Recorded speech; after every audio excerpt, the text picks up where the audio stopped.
ಈ ದಿನ ನಾವು BA ಅಂತಿಮ ಸೆಮೆಸ್ಟರ್ನ ದ್ವಿತೀಯ ಪತ್ರಿಕೆ ಐಚ್ಛಿಕ ಕನ್ನಡದ ದ್ವಿತೀಯ ಪತ್ರಿಕೆ ಹಳಗನ್ನಡ ವ್ಯಾಕರಣ ಮತ್ತು ಭಾಷಾ ವಿಜ್ಞಾನ ಈ ಪತ್ರಿಕೆಯಲ್ಲಿ ಭಾಷಾ ವಿಜ್ಞಾನದ ಕುರಿತಾದಂಥ ಕೆಲವು ಅಧ್ಯಾಯಗಳನ್ನು ನೀವು ಈಗಾಗಲೇ ಅಭ್ಯಾಸ ಮಾಡಿದ್ದೀರಿ.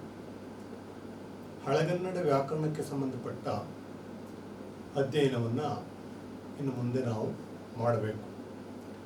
ವಿಶೇಷವಾಗಿ ಹಳಗನ್ನಡದ ಒಂದು ಪ್ರಾತಿನಿಧಿಕ ವ್ಯಾಕರಣ ಕೃತಿಯಾದಂಥ ಕೇಶಿರಾಜನ ಶಬ್ದಮಣಿ ದರ್ಪಣ ಎನ್ನುವ ಒಂದು ಕೃತಿಯನ್ನು ಪಠ್ಯವಾಗಿ ನಿಮಗೆ ತುಂಬ ವರ್ಷಗಳಿಂದ ಬೇರೆ ಬೇರೆ ವಿಶ್ವವಿದ್ಯಾಲಯಗಳಲ್ಲಿ ಹಚ್ಚುತ್ತಾ ಬಂದಿದ್ದಾರೆ. ಕನ್ನಡವನ್ನು ಐಚ್ಛಿಕವಾಗಿ ಓದುವ ವಿದ್ಯಾರ್ಥಿಗಳಿಗೆ ಹಳಗನ್ನಡದ ಭಾಷೆ, ಸ್ವರೂಪ, ಲಕ್ಷಣಗಳನ್ನು ತಿಳಿಯಲಿಕ್ಕೆ ಒಂದು ಐತಿಹಾಸಿಕವಾದಂಥ ವ್ಯಾಕರಣ ಗ್ರಂಥ ಕೇಶಿರಾಜನ ಶಬ್ದಮಣಿ ದರ್ಪಣ. ವ್ಯಾಕರಣ ಅಂದರೆ ಏನು, ಭಾಷೆ ಅಧ್ಯಯನದ ಪರಂಪರೆ ಕನ್ನಡದಲ್ಲಿ ಯಾವ ರೀತಿಯಾಗಿ ಬೆಳೆದು ಬಂತು, ಇದನ್ನೆಲ್ಲ ಗಮನದಲ್ಲಿಟ್ಟುಕೊಂಡು ಕೇಶಿರಾಜನ ಶಬ್ದಮಣಿ ದರ್ಪಣದ ಮಹತ್ವವನ್ನು ನಾವು ಅರ್ಥ ಮಾಡಿಕೊಳ್ತಾ ಹಳಗನ್ನಡದ ಕೇಶಿರಾಜನ ಕಾಲದ ಮತ್ತು ಅದಕ್ಕಿಂತ ಹಿಂದಿನ ಕಾಲದ ಕವಿಗಳ ಅನೇಕ ಭಾಷಿಕ ರಚನೆಗಳನ್ನು ಅವನೇನು ಮಾಡ್ತಾನೆ, ವ್ಯಾಕರಣದಲ್ಲಿ ಸಾಂದರ್ಭಿಕವಾಗಿ ಉಲ್ಲೇಖಿಸ್ತಾನೆ. ಹಾಗಾಗಿ ಐತಿಹಾಸಿಕವಾದ ದೃಷ್ಟಿಯಿಂದ ಕೂಡ ಕನ್ನಡ ಭಾಷಾ ಚರಿತ್ರೆಯನ್ನು, ಸಾಹಿತ್ಯ ಚರಿತ್ರೆಯನ್ನು ಅಭ್ಯಾಸ ಮಾಡುವ ದೃಷ್ಟಿಯಿಂದ ಕೂಡ ಕೇಶಿರಾಜನ ಶಬ್ದಮಣಿ ದರ್ಪಣಕ್ಕೆ ಒಂದು ವಿಶಿಷ್ಟವಾದಂಥ ಸ್ಥಾನ ಇದೆ. ಕೇಶಿರಾಜ 13ನೇ ಶತಮಾನಕ್ಕೆ ಸೇರಿದವನು ಅನ್ನುವಂಥ ಒಂದು ನಂಬಿಕೆ ವಿದ್ವಾಂಸರದ್ದು. ಸುಮಾರು 1450ರ ಹೊತ್ತಿಗೆ, ಅಂದರೆ 15ನೇ ಶತಮಾನದ ಹೊತ್ತಿಗೆ ಕೇಶಿರಾಜನ ಶಬ್ದಮಣಿ ದರ್ಪಣದ ಹಸ್ತಪ್ರತಿಗಳು ನಮಗೆ ದೊರೆಯಲಿಕ್ಕೆ ಆರಂಭ ಆಯಿತು ಅಂತೇಳಿ ವ್ಯಾಕರಣ ಚರಿತ್ರೆಕಾರರು ಹೇಳುತ್ತಾರೆ. ಅಂದರೆ 13ನೇ ಶತಮಾನದಲ್ಲಿ ಅವನು ಬರೆದಂಥ ವ್ಯಾಕರಣ ಗ್ರಂಥ ಶಬ್ದಮಣಿ ದರ್ಪಣದ ಮೂಲ ಪ್ರತಿ ಸಿಗಲಿಲ್ಲ. ಕೇಶಿರಾಜನೇ ಬರೆದಂಥ ಹಸ್ತಪ್ರತಿಗಳು ಸಿಗಲಿಲ್ಲ. ಅದರ ಮಹತ್ವ, ಜನಪ್ರಿಯತೆ ತುಂಬ ಆ ಕಾಲದಿಂದ ಈ ಕಾಲದವರೆಗೂ ಇದ್ದದ್ರಿಂದ ಅದೃಷ್ಟವಶಾತ್ ಏನಾಯಿತು, ಅನೇಕ ಹಸ್ತಪ್ರತಿಗಳು ಮುಂದೆ ಸಿಗ್ತಾ ಬಂದವು. ಮೊದಲಿಗೆ 1450ರ ಹೊತ್ತಿಗೆ, ಅಂದರೆ 15ನೇ ಶತಮಾನದ ಹೊತ್ತಿಗೆ ಓಲೆಯ ಕೃತಿಗಳು, ತಾಡೋಲೆಯ ಕೃತಿಗಳು, ಕೇಶಿರಾಜನ ಶಬ್ದಮಣಿ ದರ್ಪಣದ ಹಸ್ತಪ್ರತಿಗಳು ಸಿಗಲಿಕ್ಕೆ ಆರಂಭ ಆಯಿತು. ಆಮೇಲೆ ಅಲ್ಲಲ್ಲಿ ಕರ್ನಾಟಕದಾದ್ಯಂತ ಹಸ್ತಪ್ರತಿಗಳು ದೊರೆತಾ ಹೋಯಿತು. ಆಮೇಲೆ ನಮಗೆ ಬ್ರಿಟಿಷರ ಸಂಪರ್ಕದಿಂದ ಮುದ್ರಣ ಯಂತ್ರಗಳು ಬಂದ ಮೇಲೆ 19ನೇ ಶತಮಾನದ ಹೊತ್ತಿಗೆ ಮುದ್ರಣ ಕೂಡ ಆಗಲಿಕ್ಕೆ ಆರಂಭ ಆಯಿತು. 1868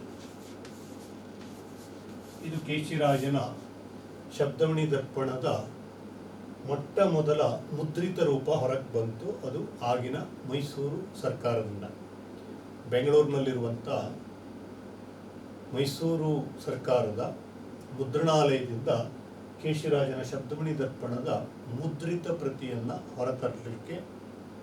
ಹೊರತಂದರು. ಅಲ್ಲಿಂದ ಮುಂದೆ ಅನೇಕರು ಈ ಮುದ್ರಿತ ಪ್ರತಿಯನ್ನು ಇಟ್ಟುಕೊಂಡು ನಾಡಿನ ಅನೇಕ ಮೂಲೆಗಳಲ್ಲಿ ಮತ್ತೆ ಮತ್ತೆ ಸಿಗ್ತಾ ಬಂದಂಥ ಕೇಶಿರಾಜನ ಹಸ್ತಪ್ರತಿಗಳನ್ನು ಕೂಡ ಇಟ್ಟುಕೊಂಡು ಗ್ರಂಥ ಸಂಪಾದನೆಯ ಕಾರ್ಯ ನಡೀತಾ ಹೋಯಿತು. ವಿದೇಶಿಯ ವಿದ್ವಾಂಸರಿಂದ ಹಿಡಿದು, ಕಿಟೆಲ್ನಿಂದ ಹಿಡಿದು ಭಾರತೀಯ ಕರ್ನಾಟಕದ ಅನೇಕ ವಿದ್ವಾಂಸರು, DL ನರಸಿಂಹಾಚಾರ್ಯ ಅಂಥವರು, ಪಂಜೆ ಮಂಗೇಶ್ರಾಯರಂಥವರು, ಹಾಗೆಯೇ ಅನೇಕ ಇವತ್ತಿನ ತಲೆಮಾರಿನ ಸಂಶೋಧಕರಾದಂಥ MM ಕಲಬುರ್ಗಿ ಅಂಥವರು, BT ಸಾಸ್ನೂರ್ ಅಂಥವರು, ಅನೇಕರು ಏನು ಮಾಡಿದ್ರು, ಅದರ ಪರಿಷ್ಕೃತ ಕೃತಿಗಳನ್ನು ಮುದ್ರಿಸ್ತಾ ಬಂದರು.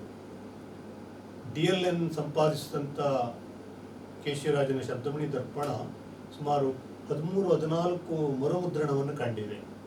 ಅಂದರೆ ಒಂದು ವ್ಯಾಕರಣ ಗ್ರಂಥ, ಅದು ಕೂಡ ಹಳೆಗನ್ನಡದ ವ್ಯಾಕರಣ ಗ್ರಂಥಕ್ಕೆ ಎಷ್ಟು ಜನಪ್ರಿಯತೆ ಇತ್ತು ಎನ್ನುವುದು ಇದರಿಂದ ನಮಗೆ ಸಾಬೀತಾಗ್ತದೆ. ಅಂದರೆ ಹಳೆಗನ್ನಡದಲ್ಲಿ ನಮಗೆ ಮೊಟ್ಟ ಮೊದಲು ಸಮಗ್ರ ಹಳೆಗನ್ನಡದ ಭಾಷಾ ಸ್ವರೂಪದ ಬಗ್ಗೆ ಸಿಕ್ಕಂಥ ಒಂದು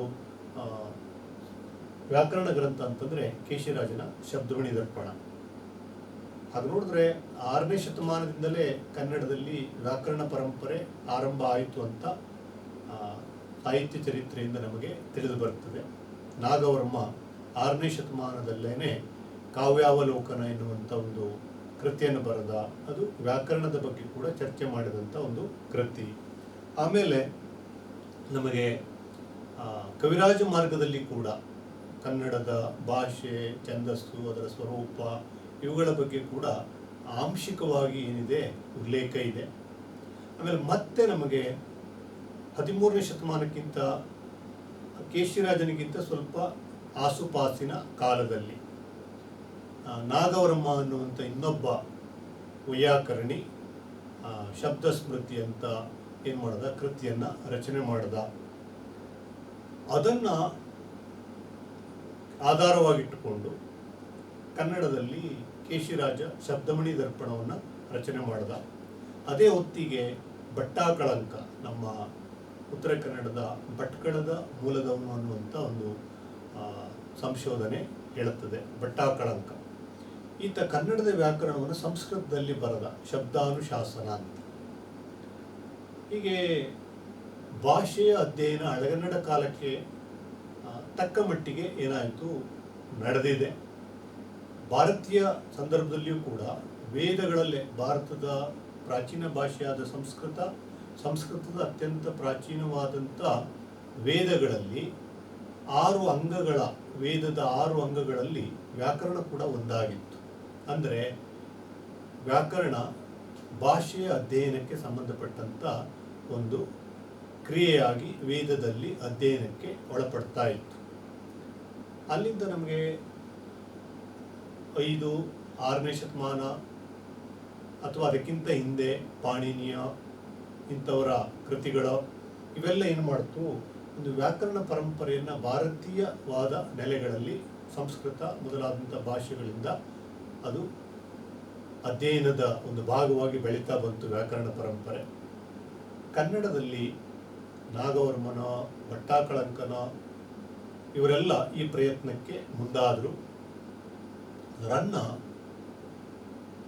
ಕವಿ ಚಕ್ರವರ್ತಿ ಎನ್ನುವ ಬಿರುದಿಗೆ ಪಾತ್ರರಾದಂಥ ರನ್ನ ಕಂದ ಎನ್ನುವಂಥ ಒಂದು ವ್ಯಾಕರಣ ಗ್ರಂಥವನ್ನು ಬರೆದಿದ್ದೇನೆ ಅಂತ ಅವನೇ ಉಲ್ಲೇಖ ಮಾಡಿದ್ದಾನೆ. ಆದರೆ ಆ ಕೃತಿ ನಮಗೆ ಸಿಗಲಿಲ್ಲ. ಇನ್ನೂ ಅನೇಕರು ಬರೆದಂಥ ಸಂಗತಿಗಳಿದ್ದಿರಬಹುದು, ಆದರೆ ಅವುಗಳು ನಮಗೆ ಸಿಕ್ಕಿಲ್ಲ. ಕೇಶಿರಾಜ ಆ ದೃಷ್ಟಿಯಲ್ಲಿ, ಅಂದರೆ ಕನ್ನಡದ ವ್ಯಾಕರಣ ಗ್ರಂಥವನ್ನು ಸಮಗ್ರವಾಗಿ ಮತ್ತು ಕನ್ನಡದಲ್ಲೇ ವಿಶಿಷ್ಟವಾಗಿ ರಚನೆ ಮಾಡಿದಂಥ ಒಬ್ಬ ಮೊದಲ ವೈಯಾಕರಣಿಯಾಗಿ ನಮಗೆ ಕಾಣುತ್ತಾನೆ.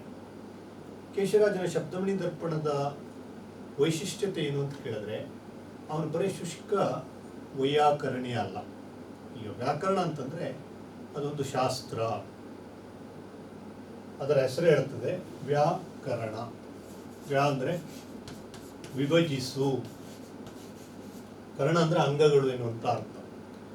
ಪರಿಕರಗಳು, ಅಂಗಗಳು, ಭಾಷೆಯ ಅಂಗಗಳನ್ನು, ಅದರ ಪರಿಕರಗಳನ್ನು, ಭಾಷೆಯಲ್ಲಿ ನಾವು ಬಳಸುವಂಥ ಎಲ್ಲ ಸಂಗತಿಗಳನ್ನು ಒಂದು ಕ್ರಮದಲ್ಲಿ ವಿಭಜಿಸಿ ಅದನ್ನು ಬಿಡಿಬಿಡಿಯಾಗಿ ಅರ್ಥ ಮಾಡಿಕೊಂಡು ಆ ಮೂಲಕ ಭಾಷೆಯ ಸ್ವರೂಪವನ್ನು ಸಮಗ್ರವಾಗಿ ತಿಳಿದುಕೊಳ್ಳುವಂಥ ಒಂದು ಪ್ರಯತ್ನ ವ್ಯಾಕರಣದಲ್ಲಿ ನಡೆಯುತ್ತದೆ.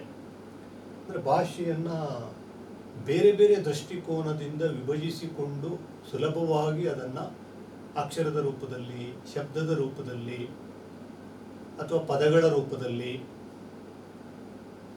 ಅರ್ಥೈಸಿಕೊಳ್ತಾ ವಾಕ್ಯದ ಹಂತದವರೆಗೆ ಭಾಷೆ ಎನ್ನುವಂಥ ಒಂದು ಕಟ್ಟಡ ಹೇಗೆ ವ್ಯವಸ್ಥಿತವಾಗಿ ಕಟ್ಟಲ್ಪಟ್ಟಿದೆ, ಬಿಡಿ ಬಿಡಿಯಾಗಿ ಅದರ ಸ್ವರೂಪಗಳೇನು, ಒಟ್ಟಂದದಲ್ಲಿ ಅದರ ವೈಶಿಷ್ಟ್ಯ ಏನು ಅನ್ನುವುದನ್ನು ವ್ಯಾಕರಣ ನಮಗೇನು ಮಾಡುತ್ತೆ, ತಿಳಿಸಿಕೊಡ್ತದೆ.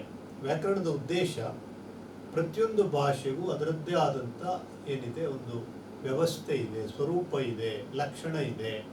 ಅದು ಅಕ್ಷರದ ಉಗಮದಿಂದ ಹಿಡಿದು ವಾಕ್ಯದ ಕೊನೆಯವರೆಗೆ ಕರ್ತೃಕರ್ಮ ಕ್ರಿಯಾಪದಗಳು ಯಾವ ಥರ ಇದೆ,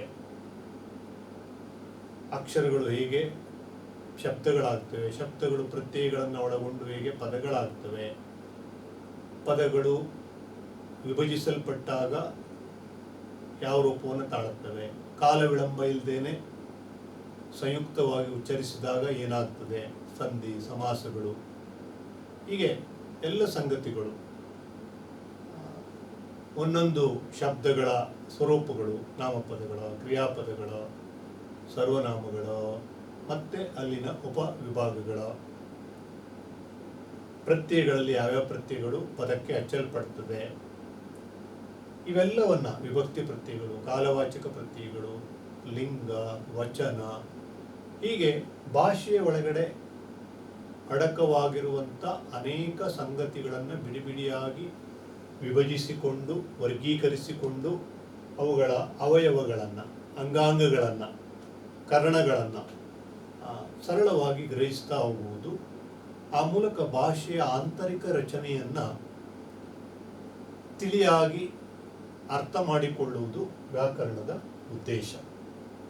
ಆದರೆ ಬರವಣಿಗೆ ಕ್ರಮ ಕಷ್ಟ ಆಗಿದ್ದ ಕಾಲದಲ್ಲಿ ಕಾವ್ಯವೇ ನಮ್ಮ ಸಾಹಿತ್ಯದ ಅಥವಾ ವಾಂಗ್ಮಯ ಪ್ರಪಂಚದ ಬರವಣಿಗೆ ಜಗತ್ತಿನ ಮುಖ್ಯ ಮಾಧ್ಯಮ ಆಗಿದ್ದ ಕಾಲದಲ್ಲಿ ಕೇಶಿರಾಜ ವ್ಯಾಕರಣವನ್ನು ರಚನೆ ಮಾಡುತ್ತಾನೆ. ಅದು ಹೇಗೆ ಕೇಳಿದ್ರೆ, ಛಂದೋರೂಪವಾಗಿ ಕಂದ ಪದ್ಯದಲ್ಲಿ ಅವನು ಇಡೀ ಶಬ್ದಮಣಿ ದರ್ಪಣವನ್ನು ಏನು ಮಾಡಿದ್ದಾನೆ, ರಚನೆ ಮಾಡಿದ್ದಾನೆ. ಇದಕ್ಕೆ ಕೇಶಿರಾಜನ ವೈಯಕ್ತಿಕವಾದಂಥ ಒಂದು ಅಭಿರುಚಿ ಕೂಡ ಕಾರಣ ಇರಬಹುದು. ಕೇಶಿರಾಜ ಒಂದು ಕವಿಗಳ ಪರಿಸರದಲ್ಲೇ ಹುಟ್ಟಿ ಬೆಳೆದವನು. ಕೇಶಿರಾಜನ ತಂದೆ ಮಲ್ಲಿಕಾರ್ಜುನ, ಆಮೇಲೆ ಅವನ ತಾಯಿಯ ತಂದೆ ಸುಮನೋಬಾಣ, ಆಮೇಲೆ ಅವನ ಮಾವ ಜನ್ನ, ಹೀಗೆ ಸುಮನೋಬಾಣ, ಆಮೇಲೆ ಮಲ್ಲಿಕಾರ್ಜುನ, ಆಮೇಲೆ ಜನ್ನ, ಇವರೆಲ್ಲ ಏನಾಗಿದ್ರು ಆ ಕಾಲದಲ್ಲಿ ಶ್ರೇಷ್ಠ ಕವಿಗಳಾಗಿ ಹೆಸರು ಮಾಡಿದವರು. ಆ ಪರಿಸರದಲ್ಲೇ ಹುಟ್ಟಿ ಬೆಳೆದಂಥ ಕೇಶಿರಾಜ ಕೂಡ ಒಬ್ಬ ಕವಿಯಾಗಿದ್ದ. ಅವನು ಅನೇಕ ಕೃತಿಗಳನ್ನು ಕೂಡ ತಾನು ರಚನೆ ಮಾಡಿದ್ದಾನೆ ಅಂತೇಳಿ ತನ್ನದೇ ಶಬ್ದಮಣಿ ದರ್ಪಣದ ಆರಂಭದ ಪದ್ಯದಲ್ಲಿ ಏನು ಮಾಡಿದ್ದಾನೆ, ಹೇಳ್ಕೊಂಡಿದ್ದಾನೆ. ಚೋಳಪಾಲ ಚರಿತೆ, ಸಚಿತ್ರಮಾಲೆ, ಸುಭದ್ರಾಹರಣಂ, ಪ್ರಬೋಧಚಂದ್ರ, ಕಿರಾತ, ಈ 5 ಕೃತಿಗಳು. ಆಮೇಲೆ ಶಬ್ದಮಣಿ ದರ್ಪಣ ಎನ್ನುವಂಥ ಒಂದು ವ್ಯಾಕರಣ ಗ್ರಂಥ. ಅವೆಲ್ಲ ಕಾವ್ಯಕ್ಕೆ ಸಂಬಂಧಪಟ್ಟಿದ್ದು. ದುರಾದೃಷ್ಟವಶಾತ್ ಅವನು ಬರೆದಂಥ ಯಾವ ಕಾವ್ಯವೂ ನಮಗೆ ಏನಾಗಿಲ್ಲ, ಸಿಕ್ಕಿಲ್ಲ. ಅವನ ಲಬ್ಧ ಏಕೈಕ ಕೃತಿ ಅಂತಂದರೆ ಶಬ್ದಮಣಿ ದರ್ಪಣ. ಶಬ್ದಮಣಿ ದರ್ಪಣದಲ್ಲೇನೆ ಅವನೊಬ್ಬ ಕವಿ ಎನ್ನುವುದಕ್ಕೆ ಸಾಕಷ್ಟು ಉದಾಹರಣೆಗಳು ನಮಗೆ, ಮಾದರಿಗಳು ನಮಗೆ ಸಿಗ್ತವೆ. ಅವನು ವ್ಯಾಕರಣವನ್ನು ರಚಿಸುವಾಗ ಅನೇಕ ಕಂದ ಪದ್ಯಗಳ ರೂಪದಲ್ಲಿ ಏನು ಮಾಡ್ತಾನೆ, ಸೂತ್ರವನ್ನು ನಿರ್ಮಾಣ ಮಾಡಿದ್ದಾನೆ. ಸೂತ್ರ ಛಂದೋಬದ್ಧವಾಗಿದ್ದರಿಂದ ಅದು ಆದಿಪ್ರಾಸಕ್ಕೋ ಕಂದ ಪದ್ಯದ ನಿಯಮಕ್ಕೋ ಒಳಪಟ್ಟು ಆ ಸೂತ್ರ ರಚನೆ ಆದದ್ರಿಂದ ಕೆಲವು ಸಾರಿ ಏನಾಗಿದೆ, ಅರ್ಥವನ್ನು ಅದಕ್ಕೆ ತಿಳಿಯಾಗಿ ಗದ್ಯದಂತೆ ಮಾಡಿಕೊಳ್ಳುವುದು ತೊಡಕಾಗ್ತದೆ. ಅದಕ್ಕಾಗಿ ಅವನೇನು ಮಾಡ್ತಾನೆ, ಅದಕ್ಕೆ ವೃತ್ತಿಯನ್ನು ಬರೆಯುತ್ತಾನೆ. ವೃತ್ತಿ ಅಂದರೆ ಅದಕ್ಕೆ ಸರಳವಾದ ಗದ್ಯದ ವಿವರಣೆ. ಅಂದರೆ ಇವೆರಡನ್ನು ಮಾಡುವ ಕಷ್ಟವನ್ನು ಯಾಕೆ ತೆಗೆದುಕೊಳ್ತಾನೆ, ಬಹುಶಃ ಆ ಕಾಲಕ್ಕೆ ವ್ಯಾಕರಣವನ್ನು ನೆನಪಿಟ್ಟುಕೊಳ್ಳಲಿಕ್ಕೆ ಬರವಣಿಗೆ ತುಂಬ ಕಷ್ಟವಾಗಿದ್ದ ಕಾಲದಲ್ಲಿ ಅದನ್ನು ಸೂತ್ರ ರೂಪದಲ್ಲಿ ನೆನಪಿಟ್ಟುಕೊಳ್ಳಲಿಕ್ಕೆ ಸಾಧ್ಯ ಆಗಲಿ ಎನ್ನುವ ಕಾರಣಕ್ಕೆ ಛಂದಸ್ಸಿನ ಮೊರೆ ಹೋಗ್ತಾನೆ. ನಮ್ಮ ಪ್ರಾಚೀನ ವಾಂಗ್ಮಯವೆಲ್ಲ ಛಂದಸ್ಸನ್ನು ಬಹಳ ನಿಷ್ಠುರವಾಗಿ ಪಾಲಿಸ್ತಾ ಇದ್ದ ಉದ್ದೇಶನೇ ಇದು. ಅಂದರೆ ನಿರ್ದಿಷ್ಟವಾದಂಥ ಒಂದು ಛಂದೋಬಂಧದಲ್ಲಿ ಇದ್ದರೆ ಮನಸ್ಸು ಏನು ಮಾಡ್ತದೆ, ನಮ್ಮ ಮೆದುಳು ಏನು ಮಾಡ್ತದೆ, ಅದನ್ನು ಭಾಳ ವ್ಯವಸ್ಥಿತವಾಗಿ ಗ್ರಹಿಸಿಕೊಳ್ತದೆ. ನೆನಪು ವ್ಯವಸ್ಥಿತವಾಗಿ ನಾವು ಸಂಗ್ರಹಿಸಿದಾಗ ಅದು ಏನಾಗ್ತದೆ, ಶಾಶ್ವತವಾಗಿ ಅಥವಾ ಹೆಚ್ಚು ಕಾಲ ಉಳ್ಕೊಳ್ತದೆ. ಇವತ್ತೇ ನಮಗೆ ಎಲ್ಲೋ ಬಾಲ್ಯದಲ್ಲಿ ಕೇಳಿದಂಥ ಛಂದೋಬದ್ಧವಾದಂಥ ಒಂದು ಹಾಡು ಒಂದು ಸಾಲು ನೆನಪಾದರೆ ಏನಾಗ್ತದೆ, ಇಡೀ ಹಾಡು ನಮಗೆ ನೆನಪಾಗ್ತಾ ಹೋಗ್ತದೆ. ಅದೇ ಗದ್ಯ ಅಷ್ಟು ನೆನಪಿನಲ್ಲಿ ಉಳಿಯೋದಿಲ್ಲ. ಅಂದರೆ ಛಂದೋಬದ್ಧವಾದ ರಚನೆ ಮೌಖಿಕ ಪರಂಪರೆ ಜಾಸ್ತಿ ಇದ್ದ ಕಾಲದಲ್ಲಿ, ಲಿಪಿಬದ್ಧವಾದಂಥ ವ್ಯವಹಾರಗಳು ಭಾಷೆಯಲ್ಲಿ ತುಂಬ ಕ್ವಚಿತ್ತಾಗಿ ನಡೀತಾ ಇದ್ದಂಥ ಕಾಲದಲ್ಲಿ ಬೇಕಾಗಿತ್ತು, ಆ ಕಾಲದ ಅಗತ್ಯ ಕೂಡ ಆಗಿತ್ತು. ಅದಕ್ಕಾಗಿ ಕಾವ್ಯವಲ್ಲದೇನೆ ಶಾಸ್ತ್ರವನ್ನು ಕೂಡ ಏನು ಮಾಡ್ತಾ ಇದ್ರು, ಕಾವ್ಯದ ಛಂದಸ್ಸಿನಲ್ಲೇ ಬರೆಯುವಂಥ ಒಂದು ಕ್ರಮ ಇತ್ತು ಪ್ರಾಚೀನ ಕಾಲದಲ್ಲಿ. ಕೇಶಿರಾಜ ಕೂಡ ಇಂಥ ಒಂದು ಸಾಹಸವನ್ನು ಮಾಡಿ ಭಾಳ ಯಶಸ್ವಿಯಾಗಿದ್ದಾನೆ. ಯಾಕೆಂದರೆ ವ್ಯಾಕರಣದ ತುಂಬ ಜಡವಾದ ಸೂತ್ರಗಳನ್ನು ಛಂದೋಬದ್ಧವಾದ ಕಂದ ಪದ್ಯದಲ್ಲಿ, ಅದು ಕೂಡ ಕಾವ್ಯಮಯವಾದಂಥ ಕಲ್ಪನೆಗಳನ್ನು ಅಲ್ಲಲ್ಲಿ ಸೇರಿಸ್ತಾ ಬರೆಯೋದಿದೆಯಲ್ಲ, ಅದು ಸುಲಭದ ಕೆಲಸ ಅಲ್ಲ. ಅದನ್ನು ಭಾಳ ಸೊಗಸಾಗಿ ಕೇಶಿರಾಜ ಮಾಡ್ತಾನೆ. ಅಂತಂದರೆ ಅವನು ಮೂಲತಃ ಒಬ್ಬ ಕವಿ ಆಗಿದ್ದ. ಅವನೇ ತನ್ನನ್ನು ತಾನು ಹೇಳ್ಕೊಳ್ತಾನೆ ಕವಿ ಕೇಶವ ಅಂತ, ತನ್ನನ್ನು ಕವಿ ಕೇಶವ, ಆಮೇಲೆ ಕೇಶಿರಾಜ ಅಂತ ಕೂಡ ನಾವು ಅದನ್ನು ಕರೆದಿದ್ದೇವೆ.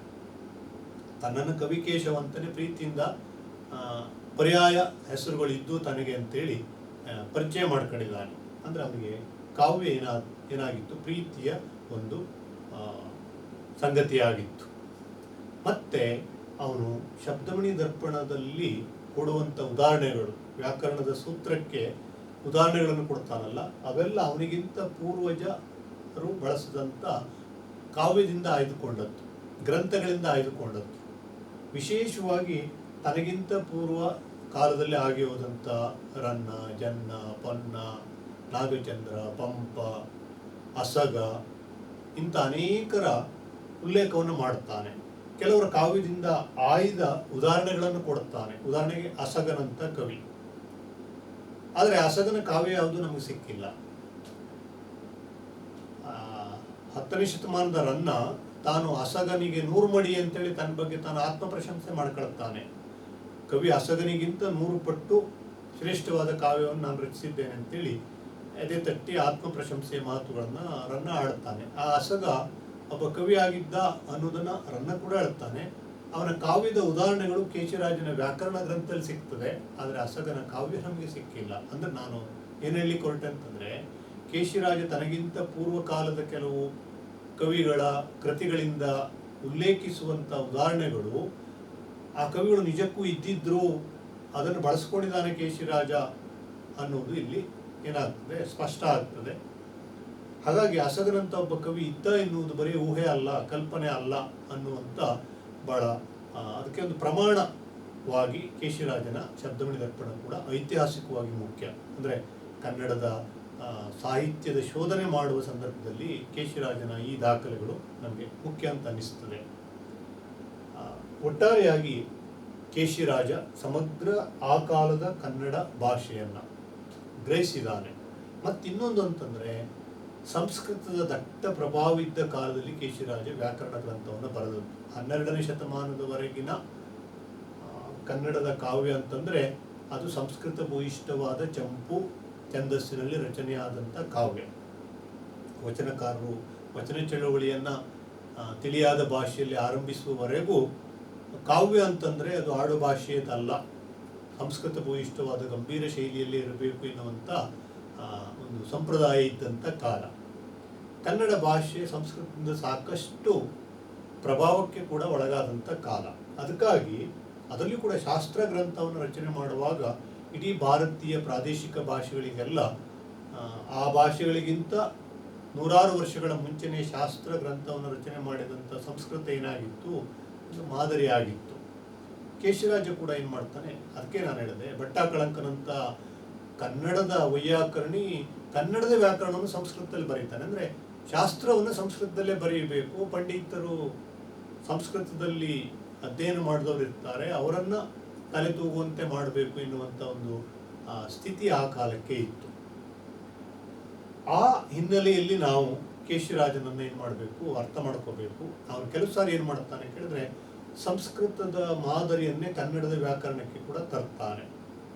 ಆಮೇಲೆ ಕನ್ನಡದ ದೇಶೀಯವಾದಂಥ ಕೆಲವು ಸಂಗತಿಗಳನ್ನು ಕೂಡ ವ್ಯಾಕರಣದಲ್ಲಿ ಉಲ್ಲೇಖಿಸ್ತಾನೆ. ಅಕ್ಷರದಿಂದ ಹಿಡಿದು ಏನು ಸಂಧಿ ಸಮಾಸದವರೆಗೂ ಕನ್ನಡದ ಅನನ್ಯತೆ ಏನು, ಕನ್ನಡದ ಅಸಾಧಾರಣ ಲಕ್ಷಣ ಅಂತೇಳಿ 9 ಲಕ್ಷಣಗಳನ್ನು ತನ್ನ ವ್ಯಾಕರಣ ಗ್ರಂಥದಲ್ಲಿ ಪಟ್ಟಿ ಮಾಡುತ್ತಾನೆ.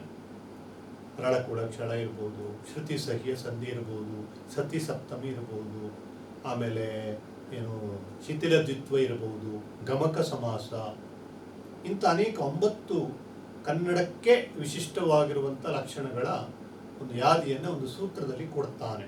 ಅಂದರೆ ಸಂಸ್ಕೃತದ ಪ್ರಭಾವದಲ್ಲಿ ಕನ್ನಡವನ್ನು ನೋಡ್ತಾ ಇದ್ರೂ ಕೂಡ ಕನ್ನಡಕ್ಕೆ ಅದರದ್ದೇ ಆದಂಥ ವಿಶಿಷ್ಟ ಲಕ್ಷಣ ಇದೆ. ಅಂದರೆ ಆ ಕಾಲದ ಪರಂಪರೆಗೂ ಅವನೇನಾಗ್ತಾನೆ, ನಿಷ್ಠನಾಗ್ತಾನೆ. ಕನ್ನಡದ ಅನನ್ಯತೆಯನ್ನು ಕೂಡ ಒಬ್ಬ ವೈಯಾಕರಣಿಯಾಗಿ ಗುರುತಿಸುವಂಥ ಬಹಳ ಗುರುತರವಾದಂಥ ಒಂದು ಕೆಲಸವನ್ನು ಮಾಡುತ್ತಾನೆ. ಉಳಿದ ವೈಯಾಕರಣಿಗಳಂತೆ ಸಂಸ್ಕೃತ ಭಾಷೆಯಲ್ಲೇ ಕನ್ನಡ ವ್ಯಾಕರಣ ಬರೆಯೋದು ಅಥವಾ ಸಂಸ್ಕೃತದಲ್ಲಿ ಇದ್ದಷ್ಟೇ ಕನ್ನಡದಲ್ಲಿ ಇದೆ, ಕನ್ನಡಕ್ಕೆ ಪ್ರತ್ಯೇಕವಾದದ್ದೇನೂ ಇಲ್ಲ ಅಂತೇಳಿ ಆ ಕಾಲದ ಪ್ರವಾಹದಲ್ಲಿ ತಲೆ ತಗ್ಗಿಸೋದು, ಇದನ್ನು ಕೇಶಿರಾಜ ಮಾಡೋದಿಲ್ಲ. ಕನ್ನಡದ ಅನನ್ಯತೆಯನ್ನು ತನ್ನ ಕಾಲದ ಮಟ್ಟಿಗೆ ಶ್ರೇಷ್ಠ ಮಟ್ಟದಲ್ಲಿ ಗುರುತಿಸುವಂಥ ಒಂದು ಸೃಜನಶೀಲವಾದಂಥ ಒಂದು ಚಿಂತನೆಯನ್ನು ಅವನು ತನ್ನ ವ್ಯಾಕರಣ ಗ್ರಂಥದಲ್ಲಿ ಮಾಡಿದ್ದಾನೆ. ಅದು ನಮಗೆ ಬಹಳ ಮುಖ್ಯವಾದ್ದು. ಪ್ರಸ್ತುತ ಕೇಶಿರಾಜನ ಶಬ್ದಮಣಿ ದರ್ಪಣದಲ್ಲಿ ಪೀಠಿಕಾ ಪದ್ಯಗಳು ಅಂತೇಳಿ ಕೆಲವು ಪದ್ಯಗಳಿವೆ. ಅದರಲ್ಲಿ ತನ್ನ ಬಗ್ಗೆ, ಭಾಷೆಯ ಬಗ್ಗೆ, ಧ್ವನಿ ಉತ್ಪತ್ತಿಯ ಬಗ್ಗೆ ಮನೋವೈಜ್ಞಾನಿಕವಾದ ಕೆಲವು ವಿಚಾರಗಳನ್ನು, ಭಾಷಾ ವೈಜ್ಞಾನಿಕವಾದಂಥ ಕೆಲವು ವಿಚಾರಗಳನ್ನು ಹೇಳುತ್ತಾನೆ. ಕೇಶಿರಾಜ ಒಬ್ಬ ದೊಡ್ಡ ಭಾಷಾ ವಿಜ್ಞಾನಿಯಂತೆ ಕೂಡ ನಮಗೆ ಕೆಲವು ಸಾರಿ ಕಾಣಿಸ್ತಾನೆ. ಯಾಕೆಂದರೆ ಭಾಷಾ ವಿಜ್ಞಾನ, ಆಧುನಿಕ ಚಿಂತನೆಗಳು ಎಲ್ಲ ಪಶ್ಚಿಮದಿಂದ ಹಿಡಿದು ಜಗತ್ತಿನಾದ್ಯಂತ ಇತ್ತೀಚಿನ ಒಂದು 100-200 ವರ್ಷಗಳ ಆಸುಪಾಸಿನಲ್ಲಿ ಭಾಷಾ ವಿಜ್ಞಾನ ಬೆಳೆಯಿತು. ಅಲ್ಲಿವರೆಗೂ ನಮಗೆ ಸಾಂಪ್ರದಾಯಿಕವಾದಂಥ ಭಾಷಾಶಾಸ್ತ್ರವೇ ಭಾಷೆ ಅಧ್ಯಯನಕ್ಕೆ ಮಾದರಿಯಾಗಿತ್ತು. ಆದರೆ ಕೇಶಿರಾಜ 13ನೇ ಶತಮಾನದಷ್ಟು ಪ್ರಾಚೀನ ಕಾಲದಲ್ಲೇನೆ ಭಾಷೆಯನ್ನು ಎಷ್ಟು ವೈಜ್ಞಾನಿಕವಾಗಿ ನೋಡುತ್ತಾನೆ. ಧ್ವನಿಗಳು ಎಲ್ಲೆಲ್ಲಿ ಹುಟ್ಟುಕೊಳ್ಳುತ್ತವೆ, ಧ್ವನಿ ಉತ್ಪತ್ತಿಯ ರೀತಿ ಯಾವುದು, ಶಬ್ದ ಅಂದರೆ ಏನು, ಧ್ವನಿ ಅಂದರೆ ಏನು, ಅಕ್ಷರ ಅಂದರೆ ಏನು, ಇವುಗಳ ಬಗ್ಗೆ ಬಹಳ ಇವತ್ತು ಕೂಡ ಭಾಷಾ ವಿಜ್ಞಾನಿಗಳು ತಲೆ ತೂಗುವಂಥ ವ್ಯಾಖ್ಯೆಯನ್ನು ಕೊಡುತ್ತಾನೆ. ಮುಂದೆ ನಾವು ಅಧ್ಯಯನ ಮಾಡಲಿಕ್ಕಿದ್ದೇವೆ ಅದನ್ನು. ಅಂದರೆ ಅಂಥ ಒಂದು ಭಾಷಾ ವಿಜ್ಞಾನಿಯ ಸಾಂಪ್ರದಾಯಿಕ ದೃಷ್ಟಿಯ ಆಚೆಗೆ ಸ್ವತಂತ್ರವಾದಂಥ ಒಂದು ಸಂಶೋಧನೆಯ, ಯೋಚನೆಯ, ಚಿಂತನೆಯ ಕ್ರಮ ಕೂಡ ಕೇಶಿರಾಜನಲ್ಲಿ ಇತ್ತು ಅನ್ನೋದಕ್ಕೆ ಇವೆಲ್ಲ ಸಾಕ್ಷಿ. ಕೇಶಿರಾಜನ ಶಬ್ದಮಣಿ ದರ್ಪಣದ ಮೊದಲನೆಯ ಪ್ರಕರಣ ಸಂಧಿ ಪ್ರಕರಣ ಅಂತಿದೆ. ಇದರಲ್ಲಿ ಸಂಜ್ಞಾ ಸ್ವರೂಪ ಅಂತೇಳಿ ಆರಂಭದಲ್ಲಿ ಏನು ಮಾಡ್ತಾನೆ, ಧ್ವನಿಗಳು ಮತ್ತು ಅಕ್ಷರಗಳ ಉಗಮದ ಬಗ್ಗೆ ಕೆಲವು ಮಾತುಗಳನ್ನು ಆಡ್ತಾನೆ. ಆಮೇಲೆ ಸಂಧಿಯ ವಿಚಾರವನ್ನು ಅವನು ಹೇಳ್ತಾ ಹೋಗ್ತಾನೆ. ಆಮೇಲೆ ನಾಮ ಪ್ರಕರಣ ಅಂತೇಳಿ 2ನೆಯ ಅಧ್ಯಾಯ ಇದೆ. 3ನೇದು ಸಮಾಸ ಪ್ರಕರಣ ಅಂತೇಳಿ ಇದೆ. ಅಂದರೆ ಸಂಜ್ಞಾ ಪ್ರಕರಣ ಅಥವಾ ಸಂಧಿ ಪ್ರಕರಣ, ಇನ್ನೊಂದು ನಾಮ ಪ್ರಕರಣ, ಮತ್ತೊಂದು ಸಮಾಸ ಪ್ರಕರಣ. ಹೀಗೆ ಈ 3 ಅಧ್ಯಾಯಗಳಲ್ಲಿ ಕನ್ನಡ ಭಾಷೆಯ ಬೇರೆ ಬೇರೆ ಸ್ಥಿತಿಗತಿಗಳನ್ನು ಏನು ಮಾಡ್ತಾನೆ, ಸಾಧ್ಯ ಆದಷ್ಟು ಸಮಗ್ರವಾಗಿ ಅವನು ಅಭ್ಯಾಸ ಮಾಡಲಿಕ್ಕೆ ನೋಡುತ್ತಾನೆ. ಕೇಶಿರಾಜನ ಪೀಠಿಕಾ ಪದ್ಯದಲ್ಲಿ ಕೆಲವು ವಿಶಿಷ್ಟವಾದಂಥ ಅವನ ಭಾಷೆ ಕುರಿತಾದಂಥ ಚಿಂತನೆಗಳಿವೆ. ಅಲ್ಲಿಂದ ನಮ್ಮ ಪಠ್ಯಕ್ರಮ ಏನಾಗ್ತದೆ, ಆರಂಭ ಆಗ್ತದೆ. ಅದಕ್ಕಾಗಿಯೇ ಈ ಪೀಠಿಕಾ ಪದ್ಯವನ್ನು ಕೂಡ ಪಠ್ಯದಲ್ಲಿ ಅಳವಡಿಸಿದ್ದಾರೆ. ಮೊದಲನೆಯ ಒಂದು ಪದ್ಯ ಶಾರದೆಯ ಸ್ತುತಿ ಇದೆ. ಅದರಲ್ಲಿ ಕೂಡ ಅವನು ಏನು ಅನನ್ಯತೆಯನ್ನು ತೋರುತ್ತಾನೆ ನೋಡಿ. ಶ್ರೀ ವಾಗ್ದೇವಿಗೆ ಶಬ್ದದಿ ನಾವು ಆ ಇಂದ್ರಿಯದ ವಿಷಯಮಂ ಶ್ರೋತ್ರದೋಳ್ ಉದ್ಭಾವಿಪ ನಿರ್ಮಳ ಮೂರ್ತಿಗೆ ಇಳಾವಂದ್ಯಗೆ ಶಾಸ್ತ್ರಮುಖದೋಳ್ ಅವನತನಪ್ಪೆಂ. ಪೀಠಿಕಾ ಪದ್ಯದ ಮೊದಲ ಪದ್ಯದಲ್ಲಿ ವಾಗ್ದೇವಿಯಾದಂಥ ಶಾರದೆಯನ್ನು ಸ್ತುತಿಸ್ತಾನೆ. ಆ ಶಾರದೆಯ ವೈಶಿಷ್ಟ್ಯ ಏನು ಅಂತೇಳಿ ಒಂದು ಮಾತಿನಲ್ಲಿ ಒಬ್ಬ ಭಾಷಾ ವಿಜ್ಞಾನಿಯಾಗಿ ಅಥವಾ ವೈಯಾಕರಣಿಯಾಗಿ ಅವನು ಹೇಗೆ ಹೇಳ್ತಾನೆ ನೋಡಿ. ಶ್ರೀ ವಾಗ್ದೇವಿಗೆ, ಸಂಪದ್ಭರಿತಳಾದಂಥ ಸರಸ್ವತಿಗೆ. ಯಾವ ಸಂಪದ್ಭರಿತಳವಳು? ಜ್ಞಾನ ಸಂಪದ್ಭರಿತಳು. ನಾವು ಲಕ್ಷ್ಮಿ ಮತ್ತು ಸರಸ್ವತಿಯನ್ನ ಬೇರೆ ಬೇರೆಯಾಗಿ ನೋಡುತ್ತೇವೆ. ಅವನೇನು ಹೇಳ್ತಾನೆ, ಶ್ರೀ ವಾಗ್ದೇವಿಗೆ. ವಾಗ್ದೇವಿಯೇ ವೈಯಾಕರಣಿಗೋ ಅಥವಾ ಕವಿಗೋ ಅಥವಾ ವಾಂಗ್ಮಯ ಪ್ರಪಂಚಕ್ಕೋ ಲಕ್ಷ್ಮಿ. ಅವಳೇ ಏನು ಸಂಪತ್ತಿನ ದೇವತೆ. ಯಾರಿಗೆ? ಭಾಷೆ ಅಥವಾ ಜ್ಞಾನವನ್ನು ಹುಡುಕಿ ಹೊರಟವರಿಗೆ. ಅದಕ್ಕೆ ಒಬ್ಬ ವೈಯಾಕರಣಿಯಾಗಿ ಲಕ್ಷ್ಮಿ ಮತ್ತು ಸರಸ್ವತಿ ಒಬ್ಬಳಲ್ಲೇ ಇದ್ದಾಳೆ, ಜ್ಞಾನವೇ ಸಂಪತ್ತು ಎನ್ನುವ ನೆಲೆಯಲ್ಲಿ ಅವನದನ್ನು ಹೇಳುತ್ತಾನೆ. ಶ್ರೀ ವಾಗ್ದೇವಿಗೆ ಶಬ್ದದಿನ ಆ ಇಂದ್ರಿಯದ ವಿಷಯಮಂ ಶ್ರೋತ್ರದೋಳ್. ಈ ವಾಗ್ದೇವಿಯ ವಿಶೇಷತೆ ಏನು ಅಂತ ಕೇಳಿದ್ರೆ, ಶಬ್ದದ ಮೂಲಕ ವಾಗ್ದೇವಿ ಆದಂಥ ಸರಸ್ವತಿ ತನ್ನ ನಾಲಿಗೆಯಿಂದ ಉಚ್ಚರಿಸುವ, ಬಾಯಿಂದ ಉಚ್ಚರಿಸುವ ಶಬ್ದದ ಮೂಲಕ ನಮಗೇನು ಮಾಡ್ತದೆ ಕೇಳಿದ್ರೆ, ಆ ಇಂದ್ರಿಯದ ವಿಷಯಮಂ ಶ್ರೋತ್ರದೋಳ್. ಮನುಷ್ಯನಿಗೆ ಜ್ಞಾನವನ್ನು ತಂದುಕೊಡುವ 5 ಇಂದ್ರಿಯಗಳ ಜ್ಞಾನವನ್ನು ಏನು ಮಾಡ್ತದೆ? ಕಿವಿಗೆ ಹಾಕ್ಬಿಡ್ತದೆ. ಬರೇ ಕಿವಿಯಿಂದಲೇ ನಾವು 5 ಇಂದ್ರಿಯಗಳು ತಂದುಕೊಡುವಂಥ ಅನುಭವವನ್ನು ಅರ್ಥ ಮಾಡಿಕೊಳ್ಳಲಿಕ್ಕೆ ಸಾಧ್ಯವಾಗುವಂತೆ ವಾಗ್ದೇವಿ ಮಾಡ್ತಾಳೆ. ಅಂದರೆ ನಾವು ಭಾಷೆಯನ್ನು ಕಲಿತು ನಮಗೆ ಆದ 5 ಇಂದ್ರಿಯಗಳ ಅನುಭವಗಳನ್ನು ಏನು ಮಾಡ್ತೇವೆ? ಮತ್ತೊಬ್ಬರ ಕಿವಿಗೆ ಹಾಕ್ತಾ ಇರ್ತೇವೆ. ನನಗೆ ಕಣ್ಣಲ್ಲಿ ನಾನು ಇಂಥದ್ದನ್ನು ನೋಡಿದೆ, ಆ ದೃಶ್ಯ ಹೀಗಿತ್ತು. ಕಿವಿಯಲ್ಲಿ ಇಂಥ ಹಾಡನ್ನು ಕೇಳಿದೆ, ಅದರ ಇಂಪು, ಅದರ ಸೊಗಸು ಹೀಗಿತ್ತು. ನಾಲಿಗೆಯಿಂದ ಇಂಥ ಪದಾರ್ಥ ರುಚಿ ನೋಡಿದೆ, ಅದರ ಅದ್ಭುತವಾದಂಥ ರುಚಿ ಹೀಗಿತ್ತು. ಚರ್ಮದಿಂದ ಸ್ಪರ್ಶದ ಅನುಭವ ನಾನು ಮಾಡಿಕೊಂಡೆ, ಅದರ ಸ್ಪರ್ಶದ ಅನುಭವ ಈ ಥರ ಇತ್ತು. ಮೂಗಿನಿಂದ ನಾನು ಇಂಥ ಪದಾರ್ಥವನ್ನು ಅಗ್ರಾಣಿಸಿದೆ, ಅದರ ಪರಿಮಳದ ಸೊಗಸು, ಕಂಪು ಈ ತೆರನಾಗಿತ್ತು ಅಂತ ನಾವೇನು ಮಾಡ್ತೇವೆ?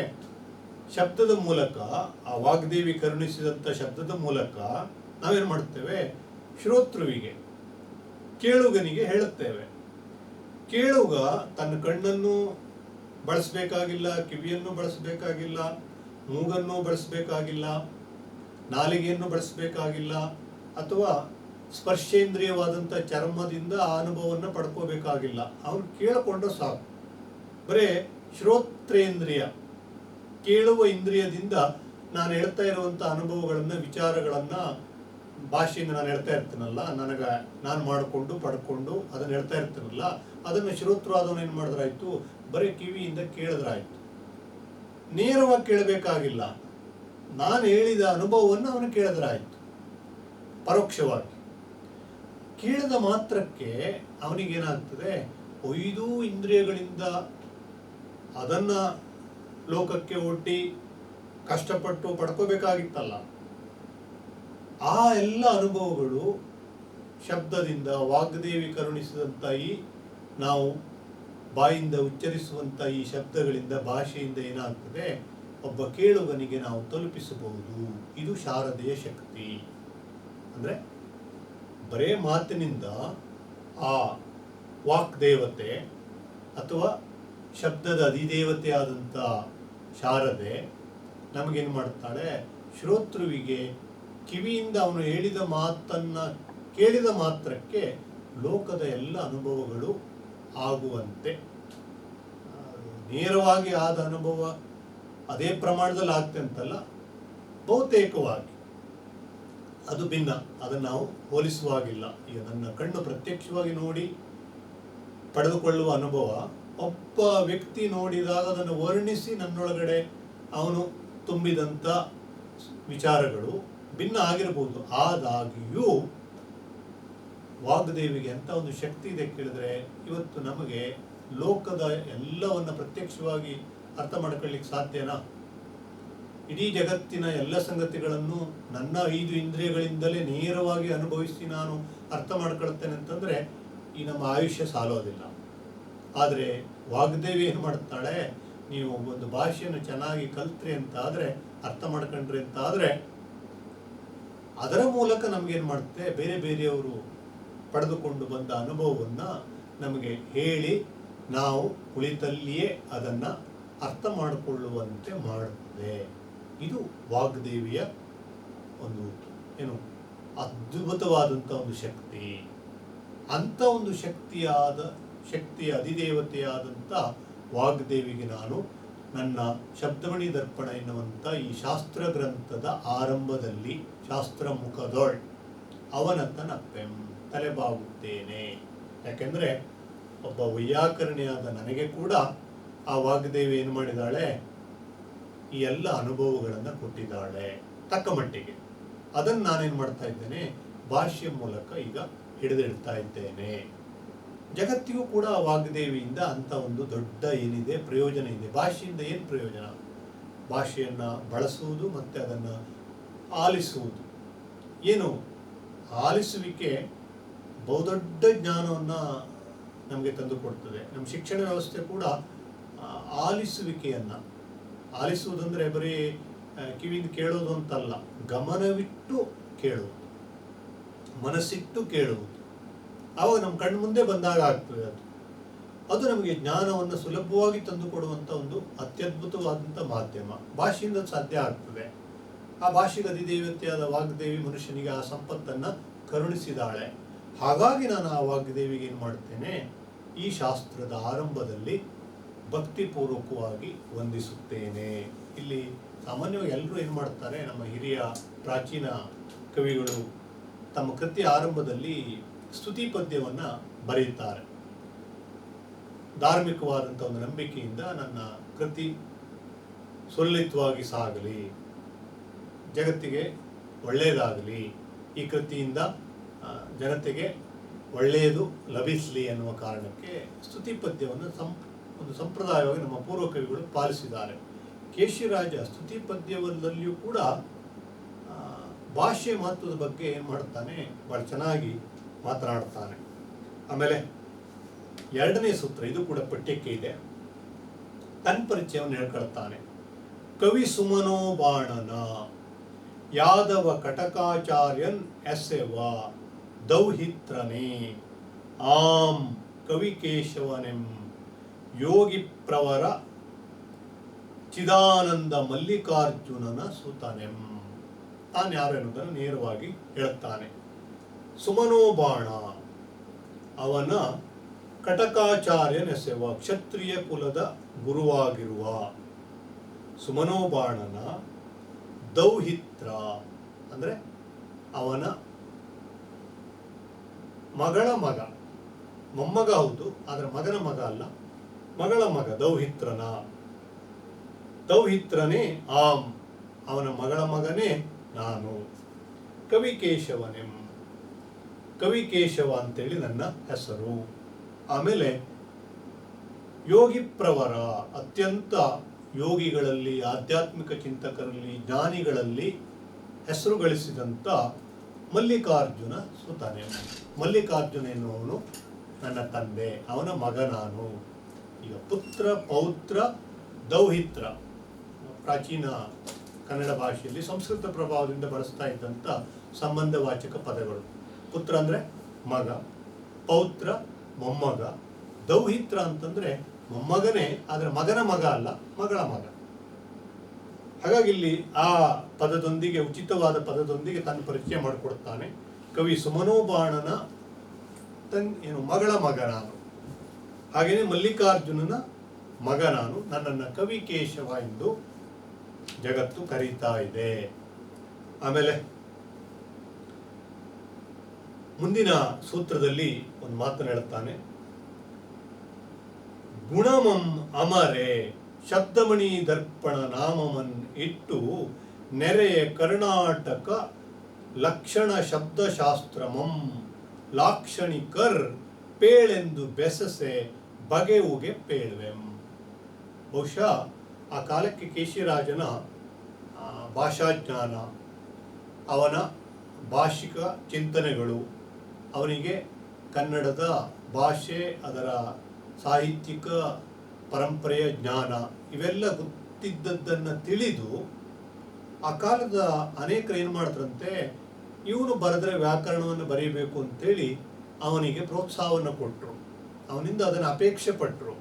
ಅಂದರೆ ಕವಿಗೊಂದು ಬರೀಲಿಕ್ಕೆ ಪ್ರೇರಣೆ, ಸ್ಫೂರ್ತಿ ಬೇಕಲ್ಲ. ಯಾಕೆ ಬರದೆ ತಾನು ವ್ಯಾಕರಣ ಗ್ರಂಥವನ್ನು ನಿನಗೆ ಆ ಜ್ಞಾನ ಇದೆ, ಆ ಅರಿವಿದೆ, ನಿನ್ನಿಂದ ಉಳಿದವರಿಗೆ ಮುಂದಿನ ತಲೆಮಾರಿಗೆ ಅನುಕೂಲ ಆಗಲಿ, ನೀನು ಈ ವ್ಯಾಕರಣ ಗ್ರಂಥವನ್ನು ಬರಿ ಅಂತೇಳಿ ಹೇಳಲಾಗಿ ನಾನೇನು ಮಾಡಿದೆ, ಈ ವ್ಯಾಕರಣ ಗ್ರಂಥವನ್ನು ಬರೀಲಿಕ್ಕೆ ಮುಂದಾದೆ. ಗುಣಂ ಅಮರೆ, ಶಬ್ದ ಸಾಮರ್ಥ್ಯವನ್ನು ಹೊಂದಿದ ಯಾರು? ನಾನು. ನನಗೆ ಅಪಾರವಾದಂಥ ಒಂದು ಶಬ್ದ ಸಂಪತ್ತು ನನ್ನಲ್ಲಿತ್ತು, ಭಾಷಾಜ್ಞಾನ ನನ್ನಲ್ಲಿತ್ತು.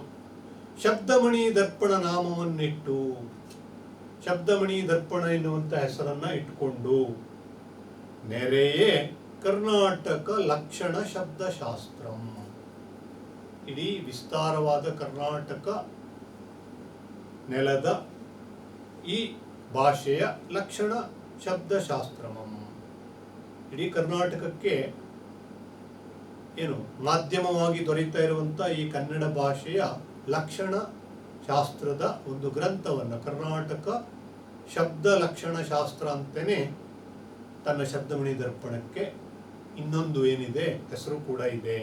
ಅದನ್ನು ಬರೆದ್ರೆ ನೀನು ಬರೀಬೇಕು ಅಂತೇಳಿ ಲಾಕ್ಷಣಿಕರ್ ಪೇಳೆಂದು ಬೆಸಸೆ, ಈ ಶಬ್ದಶಾಸ್ತ್ರದ ಕನ್ನಡ ಭಾಷೆಯ ಲಕ್ಷಣವನ್ನು ನೀನು ಹೇಳಿದ್ರೆ ಹೇಳಬಹುದು, ನಿನಗೆ ಆ ಸಾಮರ್ಥ್ಯ ಉಂಟು ಅಂತೇಳಿ ವಿದ್ವಾಂಸರು, ಲಾಕ್ಷಣಿಕರು ಅಂದರೆ ಬೇರೆ ಬೇರೆ ಸ್ವರೂಪಗಳ ಲಕ್ಷಣವನ್ನು ಹೇಳುವಂಥ ಸಾಮರ್ಥ್ಯವುಳ್ಳಂಥ ವಿದ್ವತ್ ಜನ ನನಗೇನು ಮಾಡಿದ್ರು, ಭಾಷಾ ಲಕ್ಷಣದ ಬಗ್ಗೆ ನೀನು ಬರೀ ಅಂತೇಳಿ ಪ್ರೇರೇಪಣೆಯನ್ನು ಕೊಟ್ಟರು.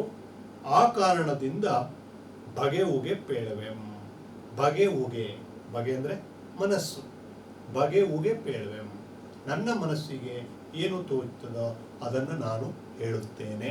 ನೋಡಿ ಎಂಥ ವಿನಯ ಇದೆ ಅಂತ. ವಿದ್ವಾಂಸರೆಲ್ಲ ಹೇಳಿದ್ರು ನೀನು ಬರೆದ್ರೆ ನಿನಗೆ ಸಾಮರ್ಥ್ಯ ಇದೆ ಅಂತ, ಆ ಸಾಮರ್ಥ್ಯದಿಂದಲೇ ನಾನು ಬರೆದಿದ್ದೇನೆ ಅಂತ ಹೇಳೋದಿಲ್ಲ. ನಿನಗೆ ಸಾಮರ್ಥ್ಯ ಇದೆ ನೀನು ಬರಿ ಅಂತ ಹೇಳುವುದು ಅವರ ಹೆಚ್ಚುಗಾರಿಕೆ, ಅವರ ಸೌಜನ್ಯ. ನಾನು ನನಗೆ ತಿಳಿದಂತೆ ಬರೆದಿದ್ದೇನೆ. ಅವಧರಿಪುದು ವಿಬುಧರ್, ನೋಡಿ ಬಹಳ ಮುಖ್ಯವಾದಂಥ ಒಂದು ಪದ್ಯ ಪೀಠಿಕಾ ಪದ್ಯದಲ್ಲಿ. ಅವಧರಿಪುದು ವಿಬುಧರ್ ದೋಷಂ ಇದರೊಳ್ ಏನಾನು ಉಳ್ಳೊಡಂ ಪ್ರಿಯದಿಂ ತಿರ್ದುವುದು ಗುಣಯುಕ್ತಮಂ ದೋಷವಿದೂರಂ ಹಾಗೆ ಮೆಚ್ಚಿ ಕೈ ಕೊಳ್ಪುದಿದಂ. ಬಹಳ ಅದ್ಭುತವಾದಂಥ ಒಂದು ಔದಾರ್ಯವನ್ನು, ವಿನಯವನ್ನು, ಒಬ್ಬ ಪಂಡಿತನಿಗಿರಬೇಕಾದಂಥ ಏನು ಸರಳತೆಯನ್ನು ಹೇಳುವಂಥ ಒಂದು ಪದ್ಯ. ಅವಧರಿಪುದು ವಿಬುಧರ್, ಪ್ರಾಜ್ಞರು, ವಿಬುಧರು, ವಿದ್ವಾಂಸರು, ಪಂಡಿತರು ಇದನ್ನು ಅವಧರಿಸಬೇಕು, ಕೇಳಬೇಕು, ಅಂದರೆ ಪರಿಶೀಲಿಸಬೇಕು, ಬರೀ ಕೇಳೋದಲ್ಲ. ನಾನು ಹೇಳೋದಲ್ಲ, ಅವಾಗ ಗಮನವಿಟ್ಟು ನೋಡಬೇಕು. ಈ ಶಬ್ದಮಣಿ ದರ್ಪಣವನ್ನು ಚೆನ್ನಾಗಿ ಇದನ್ನು ಅಭ್ಯಾಸ ಮಾಡಬೇಕು, ಪರಿಶೀಲಿಸಬೇಕು. ಇದರಲ್ಲಿ ಏನಾದರೂ ದೋಷ ಇದ್ದರೆ ದೋಷಂ ಇದರೊಳ್ ಏನಾನು ಉಳ್ಳೊಡಂ, ಏನಾದರೂ ದೋಷ, ಲೋಪಗಳು, ನ್ಯೂನತೆಗಳು ಇದ್ದರೆ ಏನು ಮಾಡಬೇಕು? ಪ್ರಿಯದಿಂ ತಿದ್ದುವುದು, ಪ್ರೀತಿಯಿಂದ ತಿದ್ದುಬಿಡಿ. ನೋಡಿ ಎಷ್ಟು ಚೆನ್ನಾಗಿ ಹೇಳ್ತಾನೆ ಅಂತ. ನಾನು ಬರೆದದ್ದೇ ಸರಿ, ನನ್ನ ವಿದ್ವತ್ತಿನ ಎದುರಿಗೆ ನೀವು ದೋಷ ಹುಡುಕ್ಲಿಕ್ಕೆ ನೀವ್ಯಾರು? ಈ ಥರದ ಸಾಮಾನ್ಯವಾಗಿ ನಾವು ಹಳೆಗನ್ನಡದ ಅನೇಕ ಕವಿಗಳು ಆತ್ಮಪ್ರತ್ಯಯದ ಮಾತುಗಳನ್ನು ಆಡ್ತಾರೆ. ನಾನು ಹೇಳಿದ್ನಲ್ಲ, ತನ್ನ ಕಾವ್ಯವನ್ನು ಓದಲಿಕ್ಕೆ 8 ಎದೆ ಬೇಕು ಸಾರದೇರಿಗೆ, ಅಸಗಂಗೆ ನಾನು 100 ಮಡಿ ದೊಡ್ಡವನು, ಶ್ರೇಷ್ಠನು, ಹೀಗೆಲ್ಲ ಹೇಳ್ತಾನಲ್ಲ. ತಮ್ಮ ಬಿರುದುಗಳನ್ನು ಆತ್ಮ ಪ್ರಶಂಸೆಯ ಉತ್ತುಂಗಕ್ಕೆ ಒಯ್ದು ಅವರೇ ಪೀಠಿಕಾ ಪದ್ಯದಲ್ಲಿ ಬರ್ಕೊಂಡದ್ದನ್ನು ನಾವು ಕೆಲವು ಕಡೆ ಕಾಣ್ತೇವೆ. ಆದರೆ ಕೇಶಿರಾಜ ಒಬ್ಬ ವೈಯಾಕರಣಿಯಾಗಿ ಸಮಗ್ರ ಕನ್ನಡ ವ್ಯಾಕರಣವನ್ನು ಮೊಟ್ಟ ಮೊದಲಿಗೆ ಕನ್ನಡದಲ್ಲೇ ಬರೆಯುವ ಒಬ್ಬ ಐತಿಹಾಸಿಕ ಭಾಷಾ ತಜ್ಞನಾಗಿ ಈ ವಿನಯದ ಮಾತನಾಡುತ್ತಾನೆ. ದೋಷಂ ಇದರೊಳ್ ಏನಾನು ಉಳ್ಳೊಡಂ ಪ್ರಿಯದಿಂ ತಿರ್ದುವುದು, ಪ್ರೀತಿಯಿಂದ ಅದನ್ನು ತಿದ್ದುಬಿಡಿ. ಗುಣಯುಕ್ತಮಂ ದೋಷವಿದೂರಮಂ ಹಾಗೆ, ಇದು ಗುಣದಿಂದಲೇ ಕೂಡಿದೆ, ದೋಷರಹಿತವಾಗಿದೆ ಅಂತಾದರೆ ಮೆಚ್ಚಿ ಕೈಕೊಳ್ಳುವುದಿದಂ, ಇದನ್ನು ಪ್ರೀತಿಯಿಂದ ಏನು ಮಾಡಿ ಎದೆಗೆ ಒಪ್ಪಿಸಿಕೊಳ್ಳಿ, ಪ್ರೀತಿಯಿಂದ ಇದನ್ನೇನು ಮಾಡಿ ಸ್ವೀಕರಿಸಿ. ಲೋಪ ಇದ್ದರೆ ನಾನಿದ್ದಾಗ ಆಗ್ಬೋದು, ನನ್ನ ಕಾಲಾನಂತರದಲ್ಲೂ ಆಗ್ಬೋದು. ಪ್ರೀತಿಯಿಂದ ಏನು ಮಾಡಿ ತಿದ್ದಿ. ನಾನು ಅದನ್ನೇನು ಮಾಡ್ತಾನೆ, ಮುಕ್ತ ಮನಸ್ಸಿನಿಂದ ಸ್ವೀಕರಿಸ್ತೇನೆ. ಒಬ್ಬ ಶ್ರೇಷ್ಠ ವಿದ್ವಾಂಸನಿಗೆ ಬೇಕಾದಂಥ ವಿನಯ, ಸಹೃದಯತೆ, ತನಗಿಂತ ಜಗತ್ತು ದೊಡ್ಡದು, ಆ ಜ್ಞಾನದ ಎದುರಿಗೆ ನನ್ನೊಬ್ಬನ ಜ್ಞಾನ ಏನೂ ಅಲ್ಲ, ಆ ಜ್ಞಾನ ನನ್ನ ಜ್ಞಾನವನ್ನು ಏನು ಮಾಡಲಿ, ಒಪ್ಪಿಕೊಳ್ಳಿ ಅಥವಾ ತಪ್ಪಿದ್ದರೆ ಅದನ್ನು ಪ್ರೀತಿಯಿಂದ ತಿದ್ದಿ ಮುನ್ನಡೆಸಲಿ ಅನ್ನುವಂಥ ಒಂದು ವಿಧೇಯತೆಯೊಂದಿಗೆ ಏನು ಮಾಡ್ತಾನೆ, ತನ್ನ ಪೀಠಿಕಾ ಪದ್ಯವನ್ನು ಮುಂದುವರಿಸುತ್ತಾನೆ. ಇನ್ನೊಂದೆರಡು ಪದ್ಯ ಇದೆ, ಮತ್ತೆ ಮುಂದಿನ ತರಗತಿಯಲ್ಲಿ ಅದನ್ನು ನೋಡೋಣ.